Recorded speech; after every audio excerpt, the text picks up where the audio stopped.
ओम।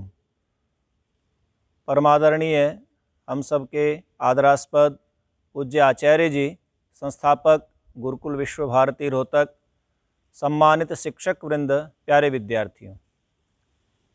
विद्यार्थी जीवन ज्ञान की प्राप्ति और शक्ति संवर्धन के लिए विशेष रूप से ये समय जिसमें हम ज्ञान की वृद्धि करते हैं और शक्ति का संचय करते हैं। ब्रह्मचारी शब्द विद्यार्थी के लिए प्रयुक्त हुआ है, जो अपनी शक्ति सामर्थ्य से ज्ञान की समृद्धि करके उस ज्ञान के द्वारा ब्रह्म की ईश्वर की प्राप्ति करने के लिए पुरुषार्थ किया जाता है, वो ब्रह्मचारी है। और ज्ञान की वृद्धि तभी हो पाती है, शक्ति की समृद्धि या शक्ति को हम तभी प्राप्त कर पाते हैं जब पूज्य गुरुजी के द्वारा बताए हुए उन 7 दोषों को, आलस्य, मद, मोह च चापल्यम गोष्ठिरेव च स्तब्धता चाभिमानित्वम तथा त्यागित्वमेव च, तो इन दोषों को छोड़ करके आलसी विद्यार्थी स्वयं भी अपना नुकसान करता है, अपनी हानि करता है, उसके साथ में जितने भी उसके संपर्क संबंध में आने वाले लोग हैं उनका भी नुकसान करता है। तो जो विद्यार्थी अपना कल्याण चाहता है, अपनी भलाई चाहता है, जीवन में उन्नति के पथ पर अग्रसर होकर के अपने लक्ष्य को प्राप्त करना चाहता है, तो उसको आलस्य छोड़ देना चाहिए। तो यदि आलसी रहेगा तो अपने जीवन को निरर्थक करेगा, उसकी सार्थकता समाप्त हो जाएगी। बहुत सारे ऐसे विद्यार्थी काल में, विद्यार्थी जीवन में ये सोच करके कि आज का काम कल पर टाल देंगे, कल का काम आगे टाल देंगे, और जब परीक्षा का दौर आएगा, परीक्षाएं समीप आएंगी, उस समय फिर सोचेंगे कि सारा मैं याद कर लूँ। जैसे हम प्रतिदिन का भोजन प्रतिदिन करते हैं, समय के अनुसार करते हैं, उसी प्रकार से जो भी काम विद्यार्थी को मिलता है उसको अपने समय के साथ पूरा करे। यदि उस समय को वो गंवा देता है, काम को इकट्ठा करता रहता है, तो निश्चित रूप से धीरे धीरे उसकी स्थिति खराब हो जाती है। जो विद्यार्थी आचार्य के द्वारा, शिक्षक के द्वारा दिए हुए कार्य को लगभग 7 मिनट के पश्चात या 15 मिनट के पश्चात दोहरा लेता है, फिर 7 घंटे के बाद दोहरा लेता है, सप्ताह में एक बार दोहरा लेता है, तो वो उसका पढ़ा हुआ पाठ निश्चित रूप से उसके मन मस्तिष्क में दृढ़ हो जाता है, चित्त में स्थिर हो जाता है, और जब तक वो पढ़ रहा है तब तक वो उसके साथ रहता है। तो आलस्य आदि जो दोष हैं उनको छोड़ देवे और अपनी जीवन की उन्नति करने का परम पुरुषार्थ करे, तभी जीवन का, विद्यार्थी जीवन का लाभ होगा। मैं पूज्य आचार्य जी से निवेदन करता हूं कि और भी शास्त्रोक्त विचारों से हम सबका मार्गदर्शन करें। पूज्य आचार्य जी। विद्यार्थियों की सर्वविध उन्नति के लिए समर्पित श्री आदरणीय आचार्य नंद किशोर जी, अनुभवी एवं कर्तव्य पालक अध्यापकगण तथा प्यारे विद्यार्थियों,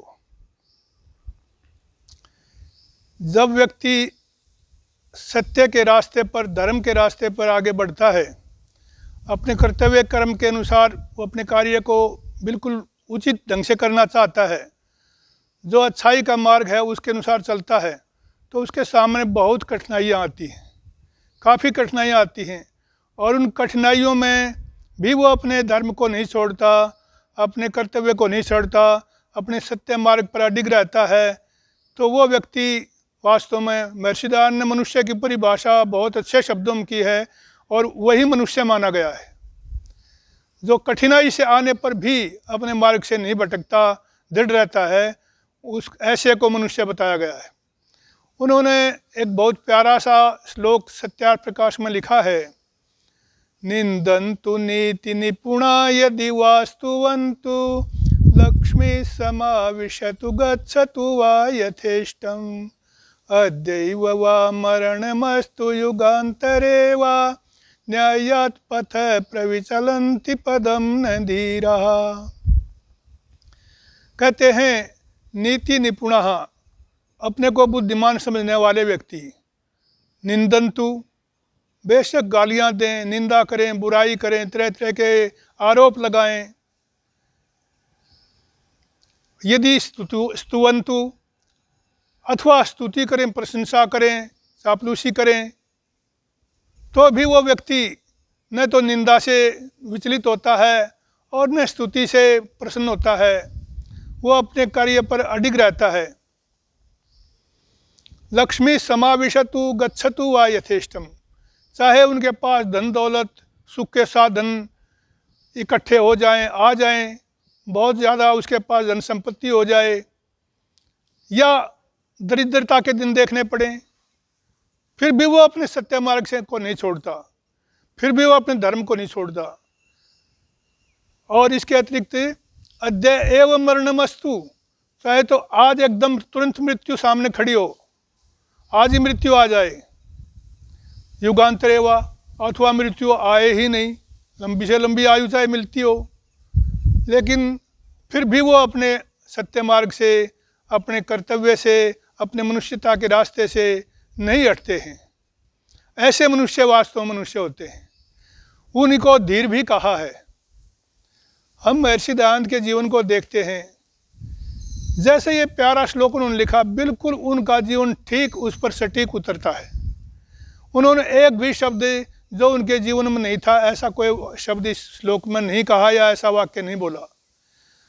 उनके सामने धर्म प्रचार करते हुए, सत्य का के ऊपर से आए हुए आवरण को हटाते हुए, वेदों का प्रचार करते हुए कितना दुख आया, कितने कष्ट आए, कितनी विपत्तियां आई, लोगों ने कितना उनको परेशान करना चाहा, अपने धर्म से डिगाना चाहा, प्रलोभन भी बहुत दिए, पत्थर फेंके, जूते फेंके, अरे उनके ऊपर सांप फेंके, उनको जहर दिया गया, पकड़ करके उनको उठा करके नदी में फेंकने की कोशिश की गई और देवी के सामने बलि चढ़ाने की कोशिश की गई।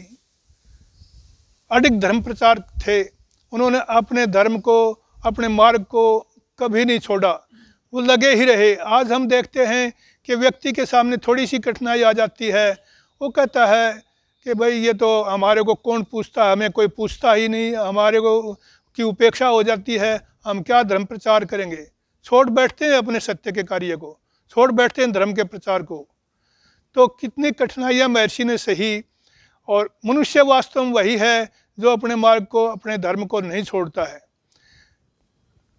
एक बार एक दादू संत हुए हैं, वे किसी नए इलाके में चले गए, शहर से बाहर जंगल में उन्होंने अपना निवास उस समय बना लिया अस्थायी रूप से।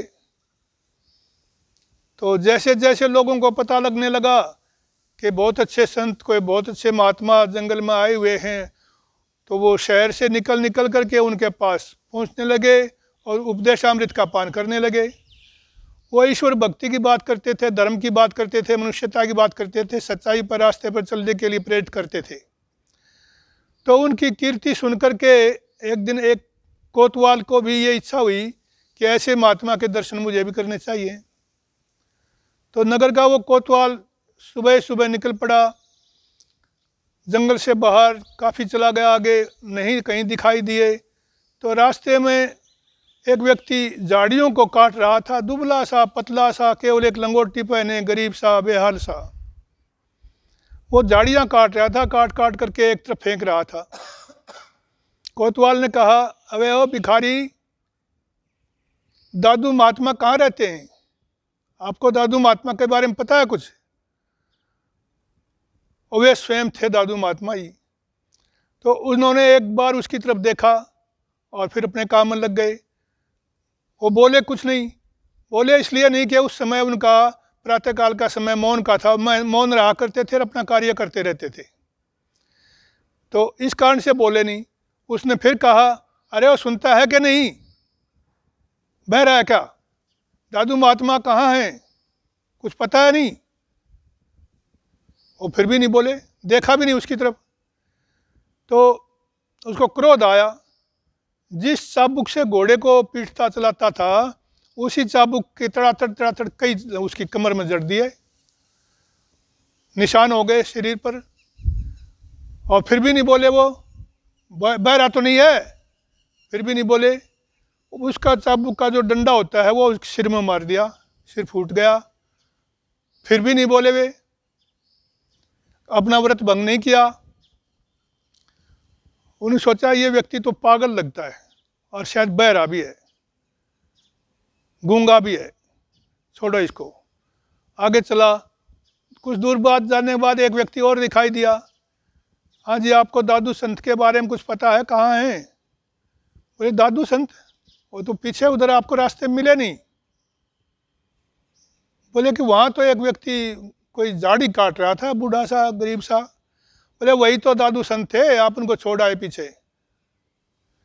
बस वो तुरंत अपने घोड़े को मोड़ता है, मोड़ करके देखता है, आप दादू संत हैं? बस यूं कह करके पैरों में गिर पड़ता है। मुझे माफ़ कर दीजिए महात्मा, मैं तो आपको गुरु बनाने के लिए आया था। और महात्मा जी का तब तक समय हो चुका था, मैं उनका समाप्ति का। तब वो बोलते हैं कोई बात नहीं, आप गुरु बनाने आए थे, आपने गुरु को पीट दिया, गुरु कैसा निकला ये आपने देख लिया। जब कोई व्यक्ति घड़े को खरीदता है, घड़ा खरीदने पहले उसको बजा के देखता है, ठोक के देखता है कि घड़ा ठीक तो है कि नहीं। तो घड़े को भी जब वह व्यक्ति देखभाल करके ठोक पीट करके लेता है, आपने तो गुरु बनाना था, तो गुरु को ठोक पीट के देख लिया तो क्या बुराई हो गई। बस वो लज्जित हुआ और फिर बोला कि चलो अब बैठ के बात करेंगे। तो ऐसे संत दादू महात्मा थे, कितने तो क्रोध आया, न बदले में गालियाँ दी, न कुछ और अपशब्द बोले, सहनशीलता की पराकाष्ठा थी। जैसे महर्षि दयानंद थे वैसे ही उदाहरण ये हमें एक देखने को मिलता है, दादू संत जैसे महात्मा। तो अच्छे व्यक्ति कितनी भी विपत्तियाँ आ जाएं अपने धर्म को नहीं छोड़ते, अपने पथ को नहीं छोड़ते, विचलित नहीं होते। ओम। धन्यवाद पूज्य आचार्य जी का। हम अपने जीवन को किस प्रकार से श्रेष्ठ बना सकते हैं। जीवन में विभिन्न प्रकार की बाधाएं आती हैं, लेकिन अपने सत्य पथ से विचलित न हों, सत्य के मार्ग से विचलित न हों, इसका एक विशेष उदाहरण पूज्य आचार्य जी ने दिया। महर्षि स्वामी दयानंद सरस्वती जी जो सत्य को ही सर्वोच्च मानते थे, ईश्वर के आदेश को सब कुछ मान करके ही कार्य करते थे, वेद के विपरीत एक क्षण के लिए भी उनके मन में कोई भाव नहीं आता था। कितने सारे जीवन की उनकी घटनाएं हैं। किसी ने उनको प्रलोभन दिए, जब वो महाराणा सज्जन सिंह के पास उदयपुर के अंदर निवास कर रहे थे, उनको मनुस्मृति आदि पढ़ाते थे, तो एक दिन उन्होंने कहा कि स्वामी जी, हमारे एकलिंग जी का बहुत बड़ा मंदिर है और लाखों का चढ़ावा उसके ऊपर आता है, आप उसके मठाधीश बन जाएं। वो एकलिंग मंदिर मैं आपको समर्पित कर देता हूँ, उसकी जितनी भी संपत्ति होगी वो सब आपकी होगी, आप इस मूर्ति पूजा का खंडन छोड़ दीजिए। तो स्वामी जी ने कहा कि तुम्हारा जितना राज्य है, साम्राज्य है, उस सबको मैं एक दौड़ लगा करके पार कर सकता हूँ, लेकिन परमपिता परमात्मा का इतना बड़ा साम्राज्य है, उस साम्राज्य से मैं कैसे बाहर निकलूँगा। मुझे तो ईश्वर का जो आदेश है, वेद का जो उपदेश है, उसके अनुसार अपने जीवन को चलाना है और दूसरों को भी सत्य मार्ग पर ही चलाने की चेष्टा करनी है। तो इस प्रकार का प्रलोभन दिया गया। जब वो सत्य की खोज कर ही रहे थे, जोशी मठ में पहुँचे, तो वहाँ के जो मठाधीश थे शंकराचार्य आदि, उन्होंने भी यही प्रलोभन दिया। स्वामी जी हट्टे कट्टे थे, युवा थे, जवान थे, उन्होंने सोचा भी इसको चेला मोड़ लेते हैं और उत्तराधिकारी इसी को बना देंगे। तो उनको वहाँ पर भी यही कहा कि तुम इस मठ के उत्तराधिकारी बन जाना। तो उन्होंने कहा कि जितनी संपत्ति तुम्हारी है इतनी तो मैं अपने परिवार की छोड़ करके आया हूँ, हमारी जमींदारी है, बहुत बड़ा कारोबार है, भूमि है, तो इन सब को छोड़ करके मैं तो सत्य के पथ पर चलने के लिए, सत्य को खोजने के लिए आया हूँ, मुझे इसकी आवश्यकता नहीं है। जब वो किसी ने बहुत सारे प्रलोभन दिए तो उन्होंने कहा कि मैं अपनी अंगुलियों को बत्ती बना करके जला सकता हूँ, लेकिन सत्य को सत्य ही कहूँगा, कभी भी उसके विपरीत नहीं जाऊँगा। तो इस प्रकार की प्रतिष्ठा पूज्य स्वामी जी की थी। उन्होंने अपने पूरे जीवन भर जो वेद के अनुकूल मार्ग था उसी के अनुकूल अपने जीवन को चलाया, उससे विपरीत नहीं चलाया। जैसा पूज्य आचार्य जी ने बताया, ये श्लोक निश्चित रूप से सार्थक उनके जीवन पर होता है। एक बार वो कहीं उपदेश कर रहे थे, जालंधर की संभवतः घटना है, तो वहाँ पर वही उनका खंडन मंडन का कार्य चलता था। तो बहुत सारे व्यक्ति क्रुद्ध हो जाते थे। तो एक शिक्षक क्रुद्ध हो गया, तो उसने अपने छोटे छोटे जो उसके पढ़ने वाले छात्र थे, विद्यार्थी थे, उनको बहुत सारे पत्थर दिए कि जैसे ही प्रवचन समाप्त हो तुम्हें ये पत्थर इस बाबा के ऊपर फेंक कर मारने हैं और उसके बाद तुम सबको जो है लड्डू दिया जाएगा।